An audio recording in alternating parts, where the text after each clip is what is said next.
Hola, buenas tardes a todos mis compañeros. Un saludo muy especial a la profe.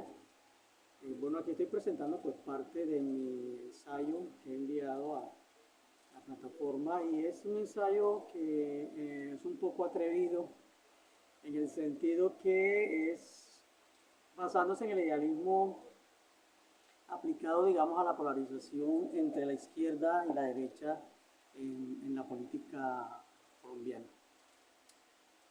Digamos que en el tumultuoso panorama político contemporáneo la polarización entre la izquierda y la derecha ha alcanzado niveles que parecen irreconciliables. Este fenómeno refleja no solo diferencias ideológicas y políticas, sino también una profunda división en la percepción de la realidad, en la interpretación de los valores, en la interpretación de los conceptos ideológicos, de cómo se percibe el mundo, de cómo se percibe la realidad, de cómo esta realidad debe ser tratada, de cómo esta realidad debe ser manejada. En ese sentido, pues lo primero que tenemos que aclarar es que a veces se utiliza mucho el término izquierda o el término de derecha y es posible que alguien quizás no sepa de dónde sale. Bueno, digamos que después del 1789, cuando se dio la Revolución Francesa, se establece la primera Asamblea Constituyente Nacional, ocurrió un caso, algo muy curioso, y es que el presidente de la Asamblea, pues estaba en todo el centro de la Asamblea, y hacia el lado izquierdo siempre se sentaban los diputados que representaban, digamos, las ideas de transformación, de cambio, de progreso, de ir hacia otro horizonte distinto al que traía. Mientras que en el lado derecha estaban los diputados que de alguna u otra forma representaban más que todo era a la gente, entre comillas, de bien, al clero, a la nobleza, y que siempre estaba trabajando en pro de mantener, digamos, los privilegios y conservar digamos, las condiciones que tenía y que solamente se permitía como que una evolución pausada y calmada de las instituciones ahora que ya se había depuesto al rey. Esta, aunque es una situación de espacio, simplemente, se acuñó en nuestros tiempos y se sigue ahora delimitando como una concepción, digamos, un poco rígida de lo que es un pensamiento ideológico hacia un lado del progresismo, hacia un lado de la transformación o hacia un lado de lo que tiene que ver con la conservación de los capitales y las libertades individuales. Entonces, dicho esto, pues ya empiezo como que a vislumbrar un poquito lo que es, digamos, este asunto de la izquierda y la derecha visto desde el idealismo, ¿sí? Como sabemos, el idealismo es una corriente filosófica que sostiene que la realidad, o al menos la realidad, como uno la percibe, no es totalmente concreta, ¿sí? Sino que la realidad está fundamentalmente constituida por ideas o por percepciones de la mente. Digamos que en lugar de ver el mundo como algo independiente de nuestra percepción y pensamiento, el idealismo argumenta que la realidad es de alguna manera dependiente de la mente. O sea, una realidad dependiente de la mente. Ya mis antepasados y aún algunos de mis parientes dicen que cada cabeza es un mundo, ¿no? Que las palabras tienen poder.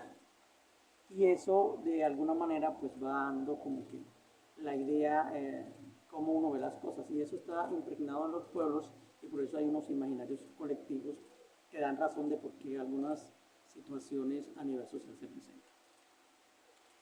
Podemos decir, si hacemos un recorrido un poco rápido, así todo a vuelo de pájaro, del idealismo, pues, digamos que el primer idealista fue Platón.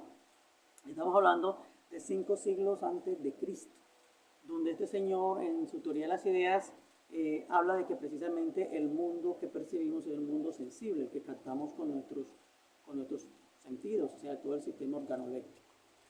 ¿Sí? Y que solamente alcanzamos a contener un poquito de ese mundo, porque muchas cosas se nos escapaban, ya que lo que vemos, lo que captamos con nuestras realidades, con nuestros sentidos, es simplemente un reflejo pálido de lo que realmente es el mundo como tal.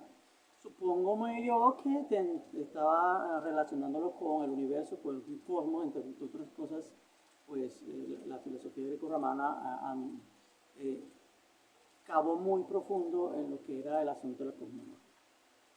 Por otro lado, y más un poquito más adelante, ya unos varios siglos después, en el siglo XVI,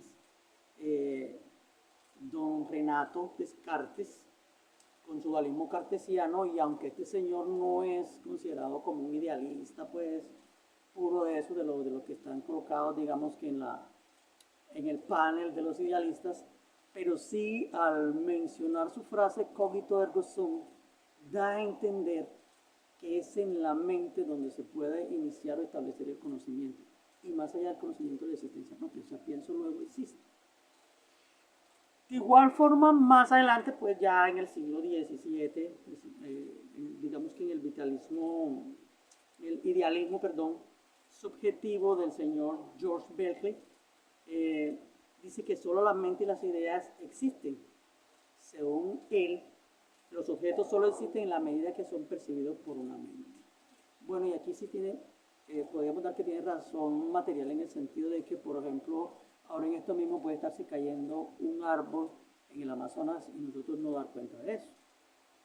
¿Existió para nosotros ese árbol cayó? Entonces, es decir, la pregunta sí está como en ese sentido.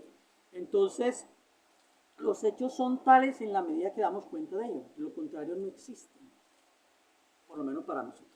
¿Sí? El universo, los planetas, lo que ocurre del otro lado del mundo, puede que no exista, pero hay personas que no existen aunque estén respirando para nosotros. ¿Listo? Entonces, digamos que en ese sentido sería que se mira, pues, digamos, el señor Berkeley esta situación. Y hablando también un poquito más adelante, ya hasta llegar al siglo XIX, Immanuel Kant, su majestad, colocado en el Olimpo del idealismo, trascendental, sostuvo que el mundo tal como lo conocemos está condicionado por nuestras formas de percepción y pensamiento. ¿Listo?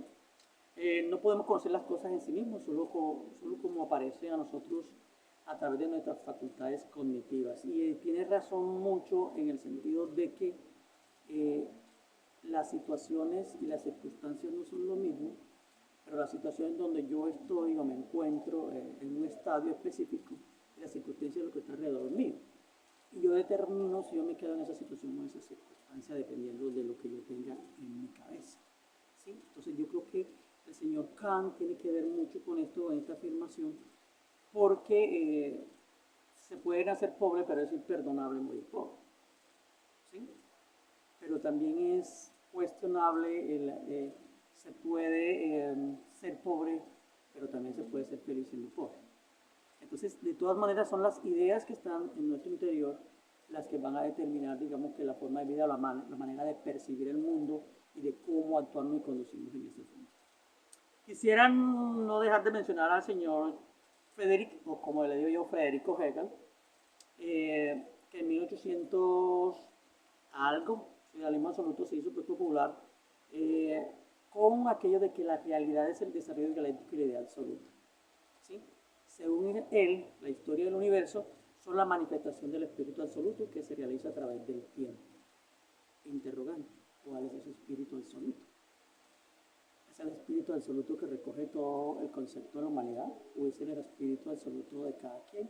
¿O es el espíritu absoluto que alguna vez llamamos el nous? ¿O llevamos el uno? ¿O es aquel que conocemos como Dios? Entonces ahí queda como que ese interrogante también sobre el señor Federico. En síntesis, ya como para entrar como que en lo que me ocupa, digamos que el idealismo plantea que la realidad está constituida o que la realidad depende de la mente y las ideas. Con base en ello se han desarrollado diversas formas de pensamiento que han influido profundamente en nuestra filosofía occidental. ¿Sí? Recordamos que el idealismo en sí nace en Europa, pero que tuvo gran influencia acá en América y que de alguna manera u otra nacieron semillas de pensamiento, digamos que manejadas o influenciadas más bien por el idealismo. ¿Sí? Entonces, Hablando, volviendo otra vez al concepto de izquierda y derecha, digamos que la izquierda con su enfoque en la igualdad social, la justicia y los derechos humanos presenta un idealismo que busca mitigar las desigualdades y proteger las vulnerabilidades, ¿cierto?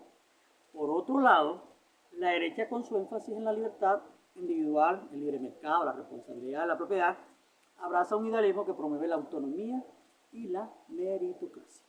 ¿Sí? Ahora bien, ¿son malas esas propuestas? De ninguna manera, sino que cada uno desde su concepto, de su percepción y concepción, cree o visibiliza su propuesta como algo correcto y como algo apropiado. Yo creo que ninguna persona que milita en la izquierda o en la derecha pretenda hacer el mal de manera adrede o a propósito. Que las cosas no las resulten, bueno, ya es otra cosa. Ahora seguimos. El idealismo se aplica reflexivamente, aplicado reflexivamente puede significar un antídoto ante, digamos, esta polarización entre estas dos posturas. Porque el idealismo, a reflexionar de manera objetiva, razonada, puede exclusivamente enfocarse en dejar de enfocarse en la diferencia y empezar a enfocarse en las cosas que los convergen, ¿sí? Por ejemplo, los fundamentos éticos y morales que subyacen a las posiciones políticas, es decir, el bien común debe estar por encima de mi pretensión política, el bien general debe estar por encima de la pretensión política, lo que conviene al país, lo que conviene al Estado debe estar por encima de las pretensiones políticas. Entonces, reconocer que tanto la izquierda como la derecha buscan realizar ideales nobles, aunque con enfoques diferentes, puede abrir el camino hacia un diálogo más empático y constructivo. Además, digamos que las bases del idealismo invitan a cuestionar las estructuras y prácticas políticas actuales que son, digamos, los que están perpetuando la polarización. Hablamos como distorsiones de lo político, como por ejemplo el gamonalismo, como el caudillismo, todas estas manifestaciones que de alguna manera van deteriorando lo que es la política en sí. Recordemos que la política es la administración de la ciudad, ¿no? Cómo administrar públicamente la ciudad. El idealismo también, digamos que propone examinar cómo se distribuye el poder, cómo se forman las narrativas políticas, el argumento que se utiliza desde la política, cómo se pueden diseñar instituciones que fomenten la cooperación y la negación en lugar del conflicto y la confrontación. Es decir, de alguna manera el idealismo permite el pluralismo. Si mi idea es valiosa, pues la idea tuya también lo es. Y si nos convergemos en ese juego y roles de ideas, pues pueden salir ideas mucho más nutridas, mucho más enriquecidas. Por último, el idealismo recuerda que la política no se trata solo de la lucha con el poder, sino también de la búsqueda conjunta de un bien común, basado en principios éticos compartidos. Ahora, cuando hablamos de por qué entonces existe tanto roce entre unos y otros, bueno, lo que pasa es que tenemos un problemita que se nos ha olvidado. Es un problemita que aunque lo vemos todos los días, hemos tratado de normatizarlo o normalizarlo. Es el problema llamado corrupción. La corrupción es un problema multifacético y es un problema complejo que afecta a muchos países. Colombia no escapa a ello. En términos generales, decir que la izquierda o la derecha es más corrupta que una que la otra, pues sería faltar a la verdad, porque en este país, lastimosamente, la corrupción es ambidiestra. Dicho de otra manera, la corrupción afecta y ha estado hospedada en las graderías de la izquierda y de la derecha durante mucho tiempo. Y entre ese juego de graderías, pues hay algunos de centro que también están metidos en asuntos de corrupción. Es importante tener en cuenta que la percepción de corrupción puede estar influenciada de alguna manera por asuntos mediáticos, ¿sí? Los medios de comunicación, los escándalos, la prensa, etcétera, etcétera. Porque, ojo, no todos los presuntos corruptos lo son, ni todos los posibles inocentes tampoco lo son. Entonces, la corrupción puede variar en su naturaleza y en la escala de los recursos y de los personajes involucrados. En última instancia, abordar la corrupción en cualquier país requiere esfuerzos integrales que concluyan fortalecer las instituciones de control, promover la transparencia, la rendición de cuentas, eh, la praxis ética, en fin, todas esas cosas que al final de cuentas pues uno diría pues es bonito, pero qué difícil es cuando en una sociedad como la nuestra se tiene mucha parte, digamos, de nuestro patrio conglomerado, es pensar en vender el voto o sacar partida de X o Y proyecto o de partirse en la torta simplemente. ¿Sí? Entonces lo anterior nos lleva a situarnos en el contexto latinoamericano desde ese punto de vista, que es lo que quiero pues que también se tenga en cuenta en esta tarde. La problemática latinoamericana ha sido abordada desde diversas perspectivas, filosóficas, psicológicas, pedagógicas, en sí.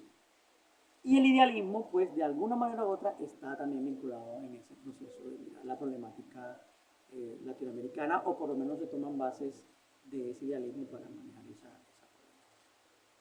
problemática.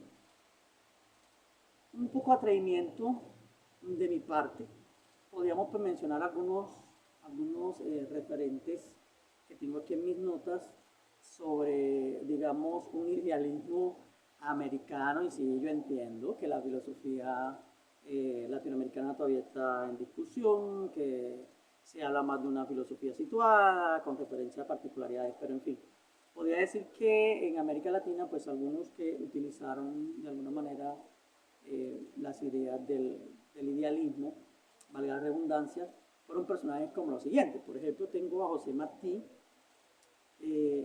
un filósofo y escritor que abogó por la independencia no solo de su natal Cuba, sino por la emancipación de muchos países en América. Y ojo que la palabra emancipación significa mayoría de edad, ya saben lo que significa mayoría de edad.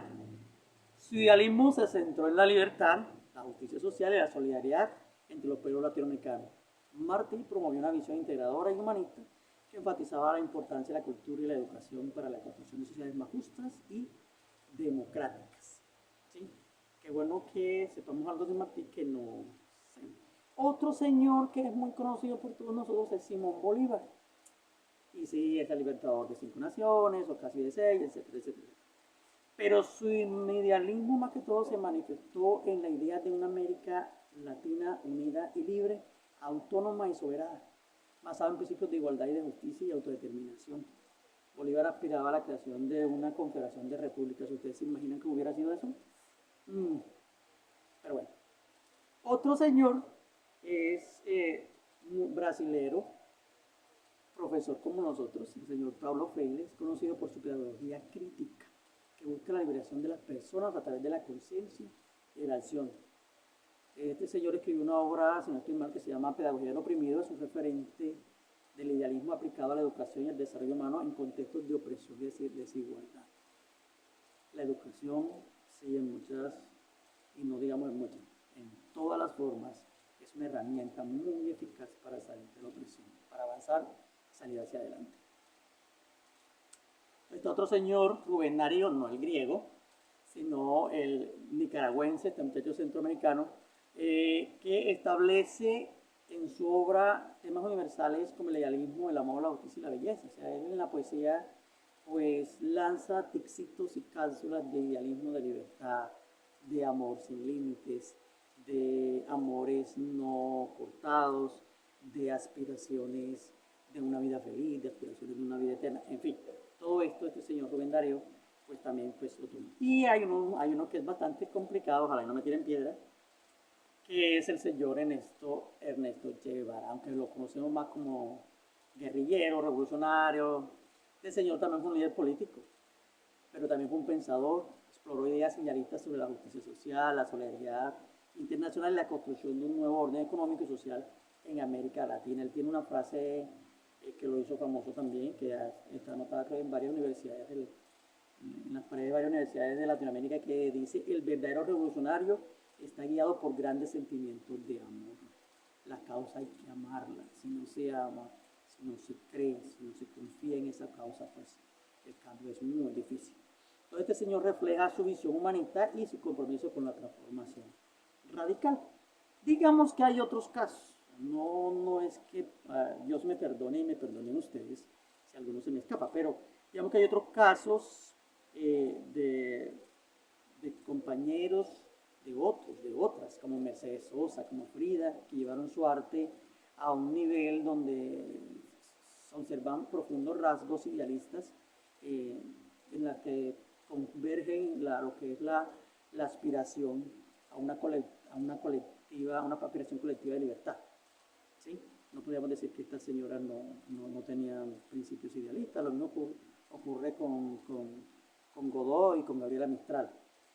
Bueno, cada una de estas perspectivas que he mencionado ya, vuelve el pájaro, aborda una problemática latinoamericana, pero que esta problemática requiere o supone desafíos como la desigualdad social, la justicia, la pobreza, la autenticidad y autonomía frente a influencias externas. Entonces, cabe la pregunta, ¿es y ha sido posible un idealismo en Latinoamérica? ¿Sí hay idealismo o no lo hay? Bien, lejos de entrar en la eterna discusión de hora rato que decíamos de que, la filosofía latinoamericana, pues situada, no puede estar. Podríamos hablar de un idealismo latinoamericano entendido como una corriente de pensamiento que surge a partir de realidades y de experiencias particulares de los países de Latinoamérica. Aunque el idealismo tiene sus raíces en Europa, como lo había dicho, se puede adaptar y aplicar a contextos propios de nuestros países. Esos contextos están, digamos, ligados a factores un poco más cercanos que tienen que ver con la injusticia social y la equidad, la autonomía y la autodeterminación, que digamos prácticamente no lo hay. Todos sabemos que hasta para pagar nuestros impuestos dependen de unas políticas exteriores.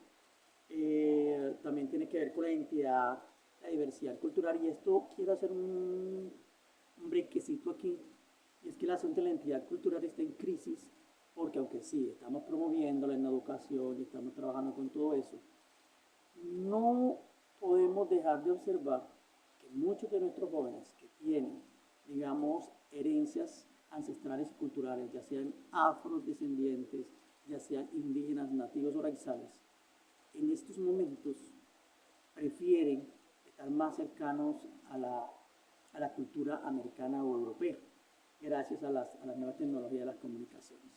Entonces, ya no quieren aprender a tejer, ya no quieren aprender a hacer cosas ancestrales que determinan de alguna manera el imaginario colectivo de esas culturas ancestrales. Entonces, si no se hace algo rápido, que de hecho sí se están haciendo algunas cosas, pero si no se hace algo rápido, se pueden perder muchas costumbres. Yo lo digo por mi pueblo. En mi pueblo, que era un pueblo tejedor, que era un pueblo de mostrar muchas, digamos, productos a nivel artístico de origen indígena, pues ya no lo tiene, ya no lo hay. En mi pueblo ya no lo hay. A excepción de San Jacinto, Bolívar, que sí lo tiene, nosotros se perdió porque se perdió la tradición. Los campesinos trabajaron mucho por llevar a sus hijos a la universidad, y ahora los hijos que salieron de la universidad se convirtieron en empresarios, se convirtieron en abogados, en médicos, y se quedaron en la ciudad y ya no quieren estar en el pueblo. Bueno, los entiendo, hay razones diferentes, varias para eso. Pero volviendo al asunto, también podríamos hablar de la solidaridad y la cooperación, si la hay o no la hay. ¿Será que si nosotros consideramos a los otros países como hermanos, o es más valioso nuestras relaciones con Estados Unidos, con Francia o España? ¿No? La sostenibilidad y el respeto por el medio ambiente, o sea, cuánto nos hemos quitado, pues, en palabras, quitado los calzones para entregar nuestros recursos a las potencias que vienen a explotarlos acá. ¿Sí? Entonces es importante destacar que el idealismo latinoamericano no sería una mera copia del idealismo europeo, sino una adaptación, una reinterpretación de principios idealistas de la realidad y necesidades específicas de nuestra América. Este enfoque inspira movimientos políticos, puede inspirar movimientos culturales e intelectuales que buscan transformar positivamente la región y proveer un futuro más, digamos, más justo, más equitativo y sostenible para sus habitantes. En este orden de ideas, y me estoy extendiendo un poquito, podríamos preguntar, ¿el idealismo ha fracasado en América Latina? Bueno, es compleja la respuesta y diversa dependiendo del contexto y los criterios de evaluación que se tomen en cuenta, pero podríamos observar algunos puntos tal vez que nos den luz al respecto. Entonces, en primer lugar está la corrupción y la falta de transparencia de algunos gobiernos, donde la gente pues pone sus aspiraciones en ese personaje que aluciendo que es de izquierda o de derecha, pero que cuando está en el poder no hace las cosas como debe o no cumple las expectativas, entonces la gente se desanima. Y esto lo que trae es una marginación política. ¿Sí? Entonces, la automarginación política también está haciendo que las ideales se pierdan. La gente deja de soñar, se rinde a veces y no sigue su sueño precisamente porque las condiciones que le han impuesto los gobernantes no le permiten salir adelante. Eso digamos que es un contrapeso a los, digamos, al idealismo, a los ideales colectivos que deberían existir, o sea, el deber ser. En respuesta a eso nace algo, digamos, desde la mitad del siglo XX, la propuesta de la liberación, o sea, de la teoría de la liberación de América Latina. ¿Sí? Pero yo me pregunto, ¿no es acaso la filosofía de liberación un constructo también idealista? ¿Sí? La filosofía de la liberación de América Latina se propone liberarse a la región de diversas formas de opresión y justicia, tanto internas como externas. Cuando yo estaba en el bachillerato nos preguntaban de qué teníamos que liberarnos. Yo me acuerdo que mi profesora Emilce Julio nos enseñaba que lo primero que tenemos que liberarnos nosotros es de nosotros mismos. Porque es que nosotros mismos, pueblo latinoamericano, estoy hablando desde Chile hasta el sur de Texas, supone que liberarnos nosotros mismos es dejar de pensar o de tener esa mentalidad de esclavo. Y no estoy parafraseando a nuestro amigo y polémico Nietzsche, sino que estoy, digamos que para ser libres nosotros lo primero que dejar de ser un pueblo enajenado. Un pueblo enajenado en el que no reconoce sus propios limitantes, sino que está supeditado a que otro le diga, no puedes esto, si puedes aquello, tienes que hacer esto, tienes que hacer aquello. Entonces, la frase Latinoamérica es un pueblo enajenado sugiere que los pueblos de Latinoamérica están alienados o separados de su verdadera identidad cultural, de su verdadera esencia. ¿Sí? La enajenación se refiere a un estado de alienación y distanciamiento. Puede implicar sentirse conectado a la propia cultura, como decía rato con los chicos del campo, de los chicos indígenas, o de las circunstancias sociales y económicas. Yo miraba hace unos meses, cuando se hicieron algunas elecciones populares, de manera típica acá en la costa atlántica, de que y llevaban personas a votar, personas en camilla, en silla de ruedas, que visiblemente se les veía que no tenían capacidad de decidir por quién iban a votar. Yo les llamé en ese entonces un voto enajenado. Es un voto enajenado porque la persona cuya cédula se toma para votar no tiene conciencia de eso. Y miraba de que habían personas que eran o que padecían de demencia senil, perdón, y los llevan a votar. Entonces esas personas están impedidas para comprar, están impedidas para vender, están impedidas para realizar un testamento, pero no están impedidas para votar. Es como se les impide comprar y vender, pero si se les permite tomar decisiones de un país. Pensemos en eso. Entonces, la enajenación viene desde el principio por el colonialismo, por la economía dependiente, por muchas razones. ¿Sí? Yo creo que ya para finalizar podría recomendarles a ustedes, a todos, que se lean el libro Las venas abiertas de Latinoamérica de Eduardo Galeano, donde esta obra es un clásico donde se estudia la explotación y la nación de América Latina, ya sea desde el asunto de la plusvalía o cómo el continente ha sido saqueado de manera abrupta y con permiso de nuestros dirigentes de sus recursos. Entonces fíjense que el concepto idealista ha estado y siempre ha estado. Yo creo que desde antes que llegaran nuestros conquistadores los españoles, ya nuestros indígenas tenían sus propias ideas, porque tenían sus propias aspiraciones.